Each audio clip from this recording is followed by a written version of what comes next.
Hello students, welcome to the chapter 2 of your NCERT science book, that is the chapter 2 of your chemistry part. Is matter around us pure? Okay, तो उसका हम पहला lecture आज start करने वाले हैं। मतलब जो हमारे अराउंड जो मैटर है जिसके बारे में हम पढ़े थे, matter just solids liquids gases है ना, हम पढ़े थे, मैटर को क्लासिफाई किए थे, फिर उनके प्रॉपर्टीज पढ़े थे। जो भी मैटर है अपने अराउंड वो प्योर है कि नहीं, है ना, तो उसको हम पहले आज पढ़ेंगे। तो उसका हम इंट्रोडक्शन क्लास आज करेंगे, फिर आगे आगे हम देखेंगे कि इस चैप्टर में है क्या चीज। तो चलिए स्टार्ट करते हैं। Is matter around us pure? देखो, this is what is this, milk है ना, तो हम बोलते हैं pure pure milk. Pure milk कुछ होता है ना, हम बोलते हैं ये कंपनी का अच्छा होता है प्योर मिल्क है, ये कंपनी का अच्छा होता है प्योर मिल्क है, या ये आइसक्रीम सपोज यहाँ पे लिखा हुआ होता है कि प्योर आइसक्रीम है, प्योर वेनिला है, या प्योर ऐसे बोलते हैं, प्योर सनफ्लावर ऑयल, है ना। तो एक्चुअली ये प्योर होता क्या है? तो वो मिल्क के बारे में तो आप लोग बता सकते हो कि नहीं ये प्योर नहीं है, यहाँ पे कुछ अडल्ट्रेशन कुछ मिलावट है ना। तो अगर कोई बोल रहा है कि प्योर मिल्क है तो वो तो गलत बोल रहा है, उसमें तो बहुत सारा अडल्ट्रेशन होता है। तो अडल्ट्रेशन के हिसाब से हम बोल देते हैं कि ये प्योर है कि नहीं, है ना। फिर इधर नहीं तो फिर मिलावट अगर होगा तेल में तो हम बोल देते हैं ये प्योर नहीं है। लेकिन साइंटिफिकली अगर हम देखेंगे तो प्योर का मीनिंग कुछ दूसरा है। ओके, तो scientifically pure means a material, बाद में पढ़ेंगे, ए मटेरियल कोई भी मटेरियल हमारे पास है, okay, which has only one type of particle, एक ही टाइप ऑफ पार्टिकल होगा। Okay, one type of particle, उसका डेफिनेशन हम आएंगे बाद में।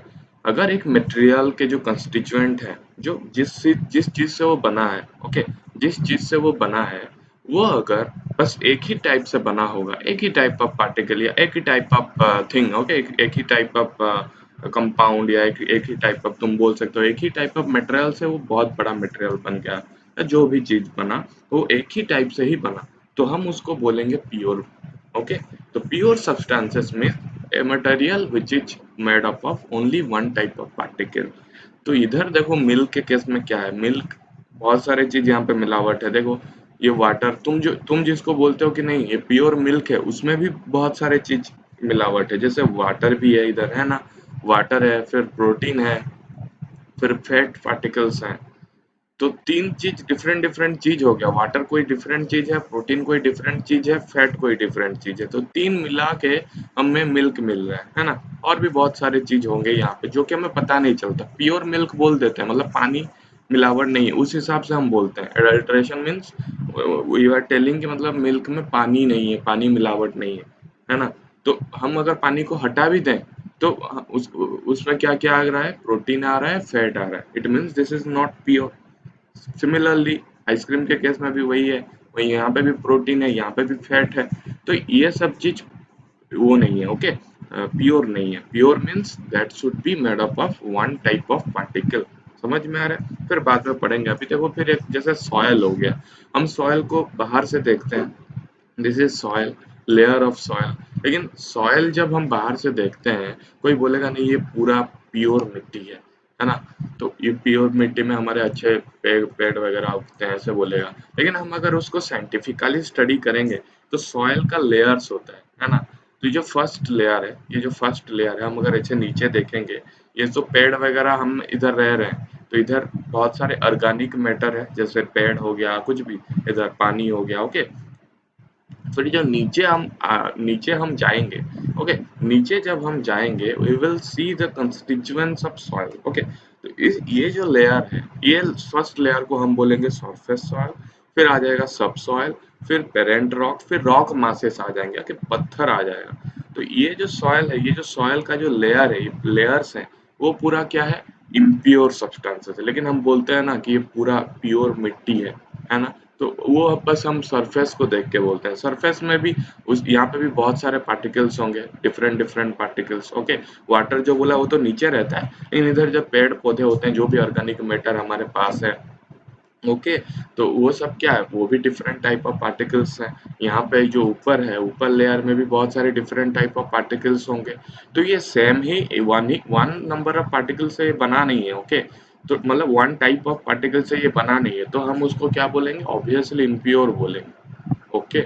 तो प्योर का थोड़ा बहुत नॉलेज है, साइंटिफिकली हम प्योर सब्सटेंस उसको बोलेंगे जिसका एक टाइप से बना हो, okay, one type of substances से बना हो, तभी हम बोलेंगे उसको प्योर सब्सटेंस। ओके, तो देखो मैटर हमारे पास है ना, मैटर, तो मैटर को हम अगर क्लासिफाई करेंगे वो ऐसे कुछ बनता है। This is a flow chart of classification of matter, जल्दी से नोट डाउन करो। हमारे पास जो मैटर है, हम पढ़े थे क्लासिफिकेशन ऑफ मैटर, मतलब वो बस हम सॉलिड लिक्विड गैस के हिसाब से पढ़े थे। हम अगर ये प्योरिटी के हिसाब से पढ़ेंगे, प्योरिटी, ओके, प्योरिटी के हिसाब से पढ़ेंगे तो हम इसको ऐसे ब्रॉडली क्लासिफाई कर सकते हैं। तो उसको मैटर, जो हमारे पास टोटल मैटर है, जितने भी मैटर है अराउंड अस, तो मैटर को हम ऐसे क्लासिफाई करेंगे। First it will be classified into pure and impure. एक बनेगा प्योर सब्सटेंस जैसे हम पढ़े, एक बनेगा इम्प्योर सब्सटेंस, ओके। फिर प्योर सब्सटेंस को फिर और एक बार हम क्लासिफाई कर सकते हैं, that is elements and compounds, okay. तो एलिमेंट्स एंड कंपाउंड्स के बारे में हम आज पढ़ेंगे। फिर इम्प्योर सब्सटेंस, जो कि आपके क्लास का, जो आपके ये चैप्टर है, द मेन पार्ट है, इम्प्योर के बारे में पढ़ना है। तो इम्प्योर सब्सटेंसेस में एक आता है मिक्सचर, ओके, इसमें एक आता है मिक्सचर, मिक्स हो जाएगा ना, जैसे प्योर में मिक्स नहीं होता था, प्योर में क्या होता था, बस one type of particle is there inside the substance, but in pure substance we will have a mixtures of many particles, okay, many type of particles। तो हम क्या बोलेंगे, impure substance उसको बोलेंगे। तो उसमें जो मिक्सचर आ जाएगा उसका भी टू टाइप ऑफ थिंग्स है ना, टू टाइप हम क्लासिफाई कर सकते हैं। One is your homogeneous mixture, another one is your heterogeneous mixture, okay. तो ये बारी बारी हम देखेंगे। आज तो हम देखेंगे प्योर सब्सटेंस के बारे में पढ़ेंगे, we will read about pure substances, उसमें एलिमेंट्स के बारे में पढ़ेंगे, कंपाउंड्स के बारे में पढ़ेंगे। फिर नेक्स्ट क्लास से जो जो कि आपके चैप्टर का मेन कंस्टिट्यूएंट है, that is impure substance, homogeneous mixture and heterogeneous mixture, we will read that on, okay। तो चलिए स्टार्ट करते हैं प्योर सब्सटेंस। देखो अभी हम प्योर सब्सटेंसेस का डेफिनेशन पढ़ेंगे। प्योर सब्सटेंसेस का जो फर्स्ट डेफिनेशन है ये यही है। Pure substances are the substances that are made up of only one kind of particles, या उसको तुम बोल सकते हो मॉलिक्यूल्स भी बोल सकते हो, है ना। तो एक ही टाइप ऑफ अगर हमारे पास पार्टिकल है, सपोज वाटर, एक ही type of particle that is water, water मिलकर बहुत वाटर, मतलब वाटर पार्टिकल्स बना दिए, मास ऑफ वाटर है ना। फिर अगर प्योर सब्सटेंस का जो इनसाइट हम देखेंगे क्या है एक्चुअली, दैट इज, तो हमें पता लगेगा कि that is made up of some tiny particles या टाइनी मॉलिक्यूल्स, जिसका जो कंपोजिशन है या जिसका जो स्ट्रक्चर है दैट इज आल्सो फिक्स्ड। अगर हम वाटर पार्टिकल को हम स्टडी करेंगे तो वाटर पार्टिकल का जो स्ट्रक्चर है ना दैट इज फिक्स्ड स्ट्रक्चर। तो प्योर सब्सटेंसेस को कलेक्टिवली हम बोलते हैं that are the substances that are made up of only one kind of particles or molecules, है ना, or molecules and has a fixed structure वो हमेशा सेम ही होगा। समझ में आ रहा है। तो प्योर सब्सटेंस किसको बोलेंगे, जिसका जो वो मेड अप होगा किससे, वन टाइप ऑफ पार्टिकल से। टाइप समझ में आ रहा है, ओनली वन काइंड मतलब टाइप। वाटर मतलब वाटर है, ऐसा नहीं है कि ओनली वन पार्टिकल, ऐसा मत लिखना। ओनली वन पार्टिकल मतलब बस एक ही पार्टिकल है, जो कि गलत है। मैटर में तो बहुत सारे टाइनी पार्टिकल्स हैं, है ना। मैटर का ही हम पढ़ रहे हैं कि is matter around us pure, matter के बारे में ही पढ़ रहे हैं, मतलब बहुत सारे पार्टिकल्स होंगे, लेकिन उसमें जो पार्टिकल्स होंगे वो एक ही टाइप होना चाहिए। जैसे वाटर में वाटर पार्टिकल्स बहुत सारे हैं, लेकिन वो वाटर पार्टिकल्स, यहाँ पे भी वाटर पार्टिकल्स हमेशा सेम ही आ रहा है, वाटर वाटर वाटर, समझ में आ रहा है। तो हम वाटर पार्टिकल्स को जब मिला देंगे, बहुत मासेस ऑफ वाटर हमें मिल जाएगा, है ना, तो उसको हम बोलेंगे प्योर सब्सटेंस। लेकिन क्यों, क्योंकि that is only made up of water, है ना। तो इसमें एक ही मॉलिक्यूल मिल रहा है, ये तो पार्टिकल, वाटर पार्टिकल एक ही है, एक ही टाइप ऑफ मॉलिक्यूल है, तो उसको हम बोलेंगे प्योर सब्सटेंस। और एक चीज होना चाहिए, वो जो पार्टिकल ले रहे हो, वो जो मॉलिक्यूल ले रहे हो, that should have a constant structure, fixed structure होना चाहिए। वाटर का स्ट्रक्चर यहाँ पे जो भी है, यहाँ पे भी वही है, हमेशा फिक्स्ड ही है, ओके। तो प्योर सब्सटेंसेस का जो फर्स्ट मीनिंग है यही है। फिर हम उसको दूसरे तरीके से बोल सकते हैं, इधर ये बोलो नहीं तो ये बोलो, दूसरे तरीके से बोल सकते हैं कि जो प्योर सब्सटेंसेस है उसका जो कंपोजिशन है वो जिस चीज से बना है दैट इज बीइंग यूनिफॉर्म। अगर यूनिफॉर्म कंपोजिशन है, बस वाटर वाटर वाटर मिलके वाटर पार्टिकल बना रहे, या गोल्ड गोल्ड एग्जांपल ले लो, गोल्ड है ना, तो गोल्ड भी एक प्योर सब्सटेंसेस है। उसमें जो गोल्ड पार्टिकल्स हैं, वो जो गोल्ड पार्टिकल्स हैं वो हमेशा क्या कर रहे हैं, यूनिफॉर्मली कंपोज्ड है ना, जो कंपोजिशन है गोल्ड पार्टिकल्स को जैसे मिल गए हैं, वो जो कंपोजिशन है दैट इज यूनिफॉर्म। ओके, और उनके जो टेक्सचर है कैसे दिख रहा है, ओके, टेक्सचर, फिर जो कलर है या जो टेस्ट है, यहाँ पे तो टेस्ट खैर नहीं है गोल्ड में, and water is also tasteless, लेकिन जो जहाँ पे है, अगर वो जो टेक्सचर है, कलर है एंड टेस्ट है, जो भी फिजिकल प्रॉपर्टीज हैं, दैट इज अगर चेंज नहीं हो रहा है, अगर चेंज नहीं हो रहा है, अगर ये सब चीज अनचेंज्ड है, तो अगर अनचेंज्ड होगा कहाँ पे, at a given temperature and pressure, suppose 300 kelvin and 1 bar में, जो भी टेक्सचर होगा वाटर का, कलर का, या कोई भी कलर का, फिर टेस्ट का, ओके, वाटर में हम अगर देखेंगे इस टेम्परेचर में टेक्सचर, कलर एंड टेस्ट, अगर फिर कुछ और दिन बाद, 2-3 दिन बाद फिर वाटर कुछ मॉलिक्यूल्स ले जाएंगे और देखेंगे वही टेम्परेचर में, वही प्रेशर में, उसका जो फिजिकल प्रॉपर्टीज हैं like texture, colour and taste, वो चेंज नहीं होना चाहिए।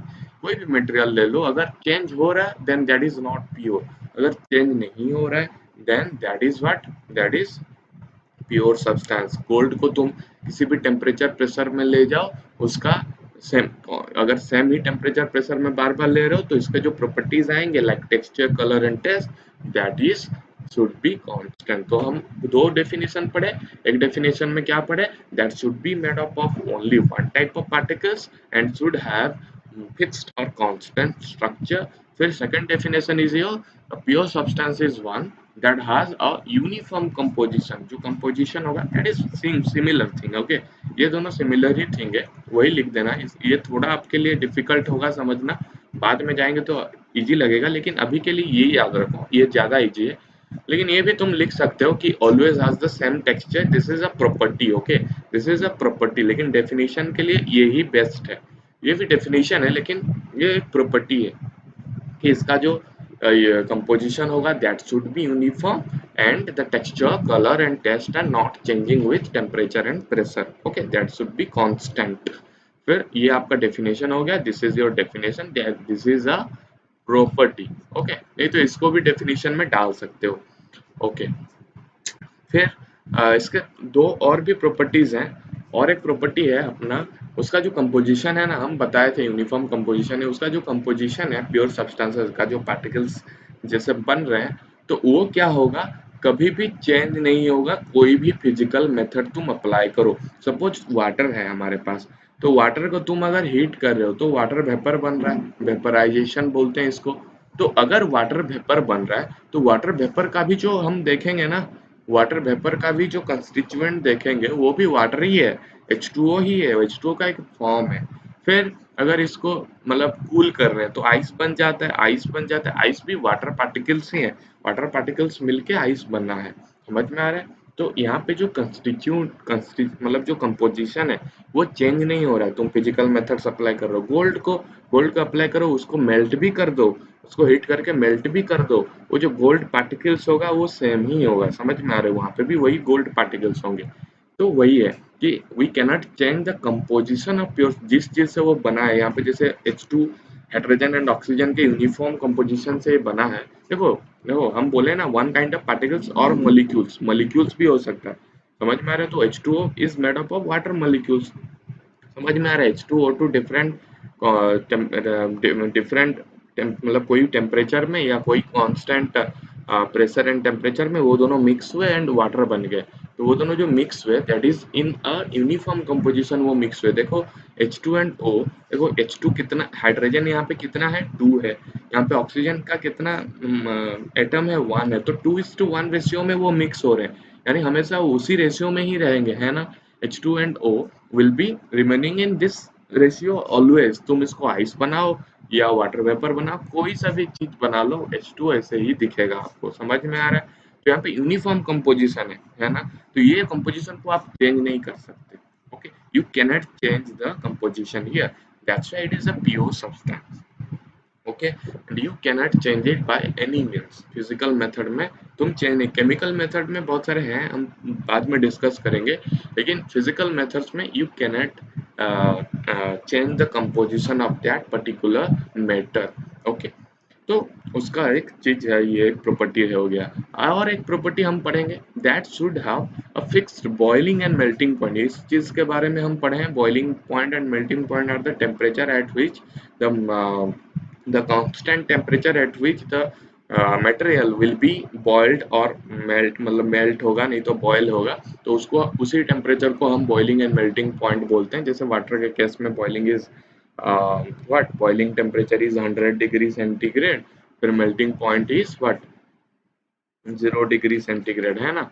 तो ये सब हम पढ़े हैं। फिर ये जो पॉइंट्स है ना, ये जो टेम्परेचर है, ये जो टेम्परेचर है at which the substances are being boiled और मेल्ट, वो उस टेम्परेचर को हम क्या बोलते हैं, बॉइलिंग एंड मेल्टिंग पॉइंट बोलते हैं। And this boiling and melting point shouldn't change. Okay, ये चेंज नहीं होना चाहिए, हमेशा कांस्टेंट होना चाहिए। That should have fixed boiling and melting point. एक पार्टिकल का बॉइलिंग एंड मेल्टिंग पॉइंट हमेशा सेम होना है। अगर सेम हो रहा है तो उसको हम बोल सकते हैं प्योर सब्सटेंसेस। ओके, समझ में आ रहा है? ओके, तो प्योर सब्सटेंसेस को कुछ जो एग्जांपल है हम ये दिए रहे हैं। देखो, कोई भी एलिमेंट ले जाओ, उसके बारे में हम पढ़ेंगे प्योर सब्सटेंसेस के जो और क्लासिफिकेशन हम किए थे, एलिमेंट्स एंड कंपाउंड्स, तो एलिमेंट्स के बारे में पढ़ेंगे। तो कोई भी एलिमेंट ले जाओ वो प्योर सब्सटेंसेस ही होता है, जैसे gold, copper, oxygen, chlorine, diamond, है ना, ये सब आपके प्योर सब्सटेंसेस है। फिर compound such as water, salt, crystals, baking soda, ये सर बहुत सारे प्योर सब्सटेंसेस हैं, है ना। तो these are your examples of your example of your अपना क्या है, प्योर सब्सटेंसेस। ओके, तो प्योर सब्सटेंसेस के एग्जांपल्स भी नोट डाउन करो। All elements that are copper, oxygen, chlorine, diamond, है ना। फिर you can list down the compound such as water, salt, crystals. These are the pure substances का आपका example है। प्रॉपर्टीज आपके पास ये first property, this is your second property, third property, ये प्योर सब्सटेंसेस के बारे में है। ओके, फिर एलिमेंट्स में आ जाएंगे। We had classified pure substances into what, element and compound। तो एलिमेंट्स के बारे में हम पढ़ेंगे। देखो, एलिमेंट का मीनिंग वही है कि द प्योर सब्सटेंसेस। देखो, एलिमेंट एक प्योर सब्सटेंसेस हो गया, वो तो हमें पता चल गया। तो एलिमेंट किसको बोलेंगे, एलिमेंट उसको बोलेंगे, those pure substances will be called as elements which are made up of only one kind of atoms. Okay, एक ही टाइप ऑफ एटम से मिले होंगे। जैसे अगर हाइड्रोजन तुम बोल रहे हो, तो हाइड्रोजन बहुत सारे एटम्स होंगे उसमें, तो हाइड्रोजन हाइड्रोजन हाइड्रोजन हाइड्रोजन, इसमें कुछ दूसरा कुछ चीज नहीं आएगा। समझ में आ रहा है? तो ये बहुत सारे एटम मिलके, एटम्स के बारे में हम पढ़ेंगे, ये सारे बहुत सारे एटम्स मिल के बाद मतलब आपस में वो हाइड्रोजन एलिमेंट बना देंगे। Collectively we will call these are atoms, these are hydrogen atom. तो ये सब मिल के जब हम पूरे उसको स्टडी करेंगे उस स्ट्रक्चर को, तो वो स्ट्रक्चर हो जाएगा आपका एलिमेंट का स्ट्रक्चर, जिसमें बहुत सारे हाइड्रोजन पार्टिकल है। सपोज आपके पास है सोडियम, है ना, तो सोडियम के बहुत सारे सोडियम एटम्स ही होंगे। समझ में आ रहे? उसके अलावा कुछ एटम्स नहीं होंगे। तो सोडियम एक आपके एलिमेंट हो गया, और उसके जो constituents that are atoms, atoms बोलते हैं, ओके, टाइनी, बहुत, the smallest constituent of the element is atom. तो वो जो स्मॉलेस्ट थिंग है वो दैट इज आल्सो सोडियम ही है। समझ में आ रहा है? This is your sodium element. Okay, तो उसमें जो पार्टिकल्स होंगे, sodium atom, sodium atom, sodium, वो भी सोडियम ही होंगे। समझ में आ रहा है? लेकिन बहुत टाइनी होंगे। तो वहां पे जो कंस्टिट्यूएंट है, जिस चीज से ये बन रहा है, जिस ब्लॉक से बन रहा है, ओके, जो जिस यूनिट से बन रहा है, that is called as atom. And atom should be only one kind of, है कि नहीं? इसमें अगर हम फिर हाइड्रोजन मिला देंगे तो उसको हम एलिमेंट नहीं बन बोलेंगे। समझ में आ रहा है? उसको उसको कुछ दूसरा चीज बोलेंगे, कंपाउंड बोलेंगे। ओके, लेकिन एलिमेंट में बस एक ही टाइप ऑफ एटम आना चाहिए। Na है मतलब Na एटम आना चाहिए, हाइड्रोजन है तो हाइड्रोजन एटम आना चाहिए। समझ में आ रहा है? तभी हम उस प्योर सब्सटेंसेस को बोलेंगे क्या, एलिमेंट्स। ओके, फिर एलिमेंट्स देखो कैरेक्टरिस्टिक्स बहुत सारे हैं। तो एलिमेंट्स के जो कैरेक्टरिस्टिक्स में जो फर्स्ट पॉइंट है that is they cannot be subdivided into simpler parts by any chemical means. Okay, you use any chemical mean या एनी केमिकल मेथड, तुम उसको सिंपलर पार्ट्स में तुम सब डिवाइड नहीं कर सकते हो। मतलब अगर तुम एक सोडियम एटम सोडियम एलिमेंट है हमारे पास, तो अगर तुम सोडियम को और डिवाइड करना चाहते हो, सब मतलब सब पार्ट्स सिंपलर पार्ट्स में अगर डिवाइड करना चाहते हो, okay you can not divide sodium को। तुम बहुत सारे देखो, सोडियम में हमारे पास बहुत सारे एटम्स हैं, तो अगर तुम उसको ब्रेक डाउन करोगे या उसको अगर हम तोड़ने के लिए कुछ प्रयास करेंगे, तो हमेशा हमको एक जो टाइनी पार्टिकल होगा वो भी एक एलिमेंट ही होगा ना, उसका भी बहुत सारे एटम्स होंगे। फिर इसको तोड़ दिए, फिर Na कुछ हमारे एटम मिला, that is also an element, है कि नहीं? तुम उसको फिर तोड़ रहे हो तो फिर भी सोडियम जो मिल रहा है उसको भी हम एलिमेंट ही बोलेंगे, है कि नहीं? Because of it is made up of only one type of atom, you can not सब डिवाइड इट। उसको और कुछ मतलब टाइप ऑफ मतलब इसको और कुछ क्लासिफाई हम नहीं कर सकते, है ना? तो you cannot subdivide the elements, okay, by any chemical means, okay। तो जो केमिकल इसका जो प्रॉपर्टी है एक है कि you can not subdivide into simpler part. Simpler parts में तुम अगर कर दोगे तो वो कुछ दूसरा नहीं बनेगा, है ना, वो सोडियम ही बनेगा। ओके, तो जो ये जो चीज है ये भी वही चीज ही है, because this is made up of only one atom. Okay, तो ये लिख देना है। The properties are you cannot subdivide the simpler sodium into simpler parts, मतलब उसके सिंपलर पार्ट कुछ डिफरेंट है नहीं। ओके, फिर और एक चीज है, ये जो एलिमेंट्स हैं you can represent it with a table. एक टेबल में बहुत सारे एलिमेंट्स हैं हमारे पास, we have some 118 known elements, बहुत सारे दूसरे भी डिस्कवर हो रहे हैं।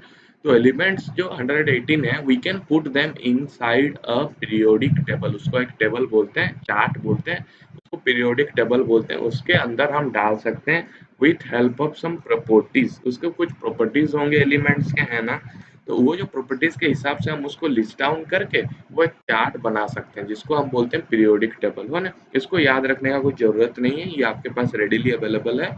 लेकिन इसका थोड़ा बहुत हम ट्रिक पता लगा सकते हैं कि ये सब टेंथ या हायर क्लासेस में पढ़ेंगे कि क्या प्रॉपर्टीज हैं जो मेटल्स हैं, नॉन मेटल्स हैं, ओके, जो एलिमेंट्स हैं हमारे पास, उसको हम कैसे स्टडी करेंगे पीरियोडिक टेबल के हिसाब से, वो हम बाद में पढ़ेंगे। लेकिन ये चीज याद रखो कि हमारे पास जितने भी एलिमेंट्स हैं, नोन एलिमेंट्स है, we can put them inside a chart या inside a table that is called as periodic table, okay, periodic table of the elements, okay।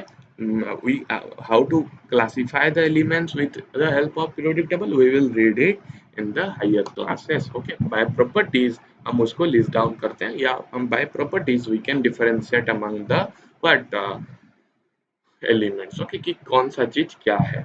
Okay, समझ में आया? तो क्या क्या प्रॉपर्टी पढ़े, we can not subdivide into some different part या simpler part of the sodium, okay, जो कि डिफरेंट होगा। ऐसे हम नहीं बोल सकते, अगर हम उसको सिंपलर पार्ट में मतलब कन्वर्ट कर रहे हैं तो वही चीज ही बनेगा, वो सोडियम एलिमेंट ही बनेगा, ये कुछ डिफरेंट चीज नहीं बनेगा, because of it is being made up of only one atom. Okay, फिर you cannot you can list down the elements in a table that is called as periodic table. We have 118 known elements, okay, these are some properties। फिर classify अगर हम करना चाहते हैं elements को, तो physical state के हिसाब से you can classify, okay, you know this solid liquid gases, okay.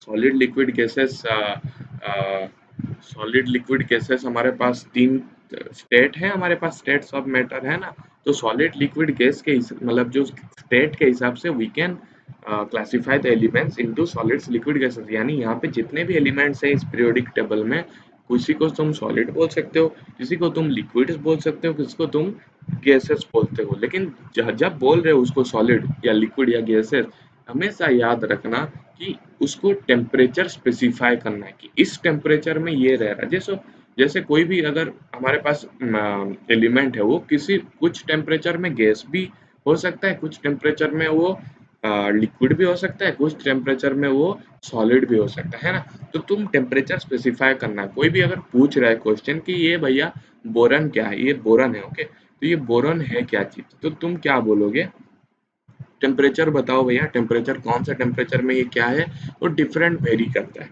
Okay, तो हम अगर रूम टेम्परेचर के बात करेंगे, room temperature that is what, जो 30 कुछ है 37 है ना, कुछ जो भी है रूम टेम्परेचर, शायद 298 केल्विन है ना, that is something around 25 degree centigrade, 25 to 30 के बीच।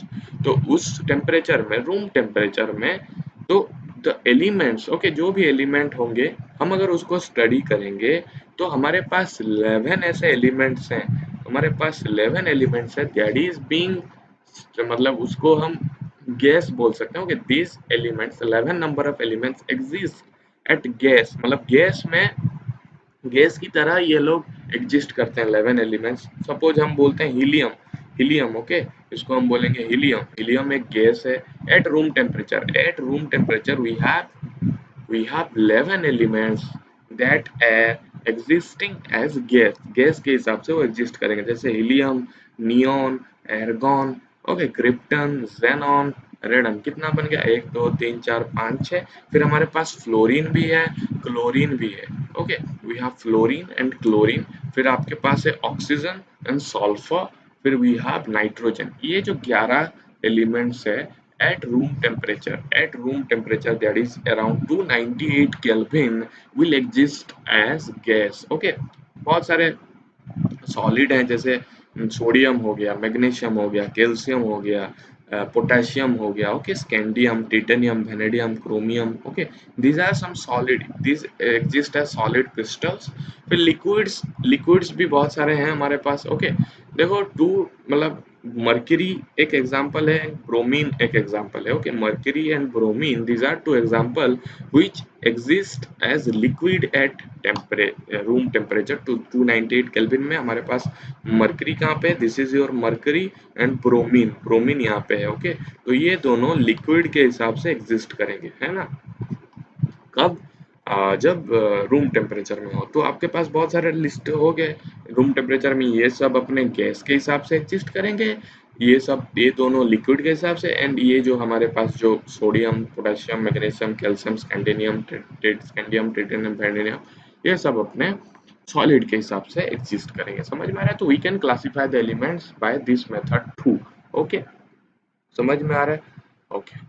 फिर we can also list the elements, yeah, we can classify the elements with the help of number of atoms present in an element। कितना number of atom है। Okay, तो हम उसको कैसे उसको हम ऐसे भी कर सकते हैं classification, that is being monoatomic या डाईएटॉमिक, है ना, जैसे वो एग्जिस्ट कर रहे हैं। देखो, जैसे हाइड्रोजन हो गया ना आपका, तो हाइड्रोजन ऐसे हाइड्रोजन होके नहीं रहता है, खुले जो हम अपने पास जो एटमॉस्फेयर है, हाइड्रोजन ऐसे नहीं रहता, हाइड्रोजन कैसे रहता है, H2 होके रहता है। ओके, तो ये अब बन गया आपका डाई एटोमिक, है ना, डाई एटोमिक हो गया, या N बोल दो, N2 नाइट्रोजन ऐसे रहता है, या O बोलो, O2 ऐसे रहता है, तो उसको हम डाई एटोमिक बोले, क्योंकि हम दो एटम इधर मिल रहा है, ओ टू एटम्स, है ना, तो टू एटम्स मिलके ऑक्सीजन एलिमेंट बना रहा है। ओके, फिर जो मॉलिक्यूल है, this is a molecule. Okay, तो ये जो मॉलिक्यूल है, जो भी एलिमेंट का जो स्टेट है,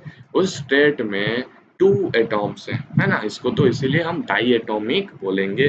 मोनो एटॉमिक, जैसे हम अपने पास सोडियम हो गया, मैग्नीशियम हो गया, है ना, पोटेशियम हो गया, रुबिडियम हो गया, उसको तुम मोनोएटॉमिक बोल सकते हो। तो ये इतना इंपॉर्टेंट है नहीं, बस बता रहे हैं कि मोनोएटॉमिक जो स्टेट जैसे रहता है, वो मोनोएटॉमिक भी हो सकता है, डाईएटॉमिक, हमेशा ऐसे अकेले नहीं रहेगा। हाइड्रोजन अकेले कुछ उसका मीनिंग नहीं है। Okay, H2, this is the molecular state. Okay, तो ऐसे भी तुम क्लासिफाई कर सकते हो। फिर you can classified on the variation of their property, जैसे बोले ना, ये सब कैसे, ये सब हम ग्रुपिज्म कैसे, this is first group, second group, third group, ऐसे को क्यों ऐसे बोलते हैं कि इसके जो प्रॉपर्टीज हैं, बहुत सारे हम अपने पास एलिमेंट्स हैं, उनके जो प्रॉपर्टीज है उसको स्टडी किया गया, फिर देखा गया कि बहुत सारे सिमिलरिटीज हैं, बहुत सारे प्रॉपर्टीज सिमिलर हैं बहुत सारे एलिमेंट्स का, तो जो सिमिलरिटीज के हिसाब से उनको हम क्लासिफाई किए। तो उसके हिसाब से हम तीन तीन पार्ट्स में हम क्लासिफाई कर सकते हैं एलिमेंट्स को, that are metals, non metals and metalloids. Okay, तो बहुत सारे अपने मेटल्स तो आपको पता ही है, these are metals, lithium, sodium, these are metals, okay, these are the metals. फिर non metals, you know the gases, okay, जितने भी गैसेस हम पढ़े हैं we can call them as what, non metals, okay. जो मेटल्स किसको बोलेंगे, metals किसको बोलेंगे वो हम बाद में पढ़ेंगे, लेकिन मेटल्स मेटल्स में थोड़ा कंसेप्ट रहता है कैटायन का, ओके, जो इलेक्ट्रॉन लूज करता है, वो आपके लिए थोड़ा हैवी हो जाएगा, या इसको बस मेटल्स ही रखो, मतलब ये बस ऐसा ही सोचो कि एक प्रॉपर्टी है, प्रॉपर्टी के हिसाब से हम उसको वेरी कर रहे हैं, या प्रॉपर्टी के हिसाब से हम उसको क्लासिफाई कर रहे हैं। तो एक चीज बना मेटल, एक चीज बना नॉन मेटल, एक चीज बना मेटल, उसके बारे में क्योंकि आपके क्लास में नहीं है तो इतना डीप में नहीं जाएंगे।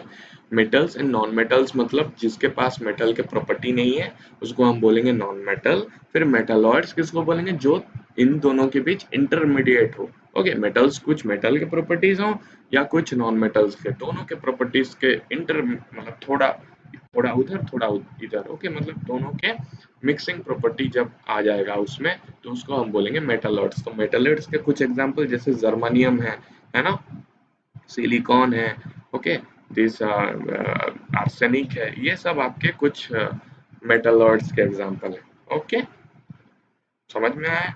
Gallium, okay, these are the examples of metalloids, जिसमें मेटल्स के भी प्रॉपर्टीज हैं, नॉन मेटल्स के भी प्रॉपर्टीज हैं। मेटल्स का एक्चुअली उसके इलेक्ट्रॉन डोनेट करने का कंसेप्ट रहता है, नॉन मेटल्स का गेन करने का, ओके, तो जिसके बारे में हम बाद में पढ़ेंगे जब एटॉम्स मॉलिक्यूल्स पढ़ेंगे उसमें थोड़ा ज्यादा क्लियर हो जाएगा, ओके। फिर आ गया आपका कंपाउंड्स। कंपाउंड्स किसको बोलेंगे, एलिमेंट्स में क्या होता था, एलिमेंट्स में एक ही टाइप ऑफ एटम से बन रहा था।